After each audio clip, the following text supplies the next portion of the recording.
مرحبا وتحياتي للجميع. خلافة عثمان بن عفان وتفاقم الثروات. لماذا هذا العنوان؟ بالواقع لقد ترددت كثيرا في تناول هذه النقطة التي تفضي إلى تناول السيرة الأولى للحكم الإسلامي، أو ما يمكن أن نصفه بفجر الإسلام، وذلك لاعتبارات عديدة. ليس أقلها أن هذه النقاط قد تؤدي إلى نوع من الشحن في النفوس، أو لنقل قد تقع في مجالات الخلافات المريرة بين السنة والشيعة، وهذا ما لا أرغب في الوقوع فيه ضمن الإطار العام والمسيرة الأساسية التي اخترت أن تتبعها قناتي. لكن وعلى اعتبار أن أبي الأعلى المودودي قد تناول في كتابه الخلافة والملك موضوعات تؤشر لانتقاد الخليفة الثالث عثمان بن عفان والانتقاد معاوية بن أبي سفيان، هذا مع ما يمثله المودودي من مرجعية للإسلام التكفيري على ما هو معلوم، وهذا لم يمنع أبي الأعلى المودودي من انتقاد عثمان ومعاوية. فوجدت من المناسب تناول هذه النقاط التي تدعو لجلاء الرؤى حول أصل الخلاف السني الشيعي من وجهة نظر أسعى لأن تكون موضوعية لأقصى حد. والواقع فإن التاريخ الإسلامي الأول لا يعني فقط المسلمين أكانوا سنة أو شيعة، بل يعني الحضارة الإنسانية بكلها، وذلك لأن القضايا التي تثار حول الخلافة والإمامة وغيرها لها تأثير مباشر تاريخي واجتماعي وثقافي وغير ذلك، الأمر الذي يعني كل إنسان يعيش في الشرق الأوسط بل بالعالم، أيا كانت منابعه العقائدية أو قناعاته الذاتية. أشير إلى أن عددا كبيرا من الباحثين الموضوعيين قد تناولوا أحداث تلك الحقبة بنوع من الموضوعية، على اعتبار أنها لم تعد تعني الإسلام كتاريخ وتأثير إن في الأزمنة الغابرة أو في يومنا الحالي، من أمثال هشام جعيط وغيره.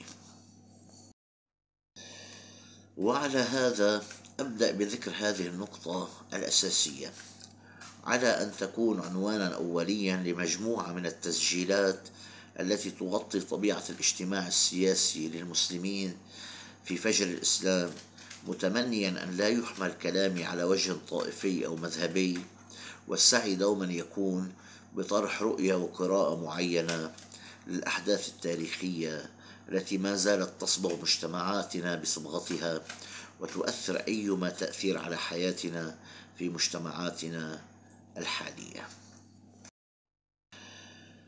وعليه يمكن تقسيم خلافة عثمان بن عفان التي دامت لمدة 12 سنة إلى قسمين: مرحلة أولى هادئة نسبيا، وثانية مضطربة تغلي من جانب عامة المسلمين على سياسات عثمان، والتي أدت في النهاية إلى الثورة عليه ومقتله. والواقع فقد حافظ عثمان في المرحلة الأولى على عملية الفتوحات للبلدان التي اتسعت بنتيجتها رقعة الدولة الإسلامية، ما أدى إلى اتساع بيت المال في المدينة وإلى تدفق الثروات إثر الغزوات، وتكدست معها اختلالات عديدة في بنية المجتمع الإسلامي.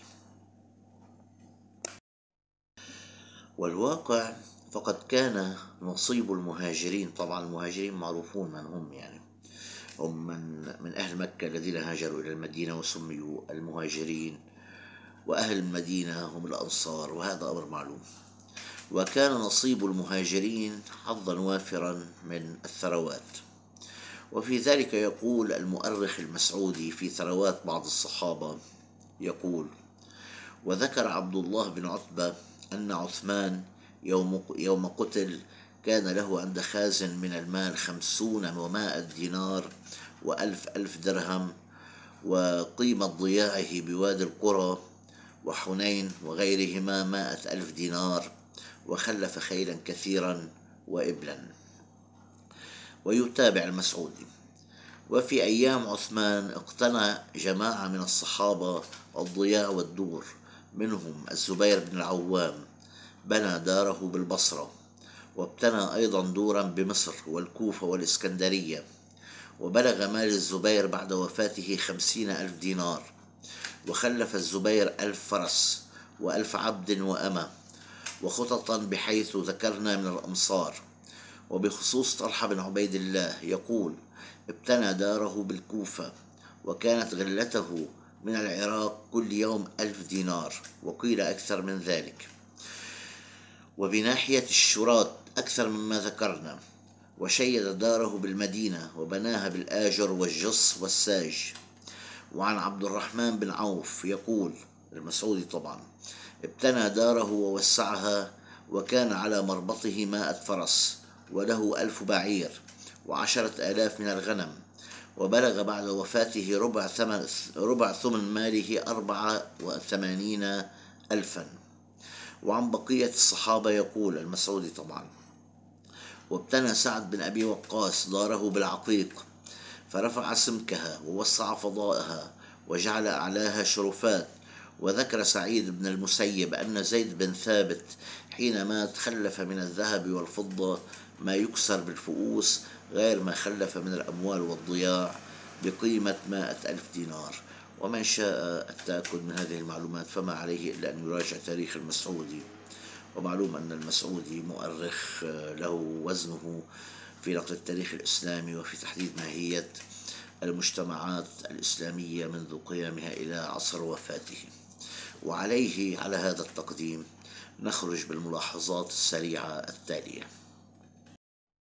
الملاحظات: إن خلافة عثمان قد أثرت بالنفسية العامة للصحابة، حتى ممن لم يكونوا من السلالة الأموية، من أمثال الزبير بن العوام وطلحة بن عبيد الله وغيرهما، حيث استفادوا من العطيات التي يمنحها عثمان لمؤيديه وأنصاره وبطانته.